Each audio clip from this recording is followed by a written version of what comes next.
My name is Daniel Craig Friend. I'm a freelance editor here at FanX 2017. And I am going to talk about how to not drive your editor crazy.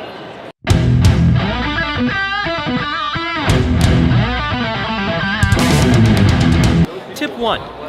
Follow the submission guidelines. Whatever you're submitting, wherever you're submitting it to, if it's long or short, if it's fiction or nonfiction, look up the guidelines of the place you're submitting to, be it an agency, a publisher, or a freelance editor like me, and make sure that you are submitting according to the guidelines. Follow all the rules. The easiest way to get rejected is to not follow the submission guidelines.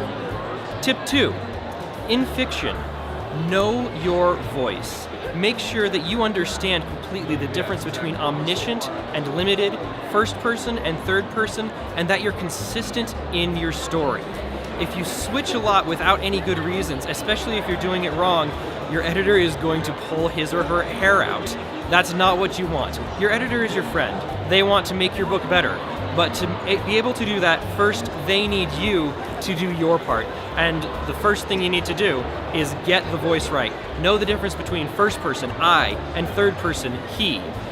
Know the difference between omniscient, the narrator that knows everything and sees everything, and limited, the narrator that only knows what the character knows. And then be consistent once you've made those choices. Don't go back and forth, especially in the same scene. Number 3, don't panic. Your manuscript may come back with a lot of red and a lot of comments on it. Your editor is your friend. Your editor is trying to make sure that your manuscript reaches its full potential and is the best that it can be. You may not agree on everything. You may not have the same idea of what the solution ought to be, but don't panic. There is almost always more than one way to solve the problem that your editor is highlighting. Okay. Now, are you okay talking right into camera? Yeah. Okay. So look right into the lens and go ahead and go through your tips or whatever your advice. Tip 1.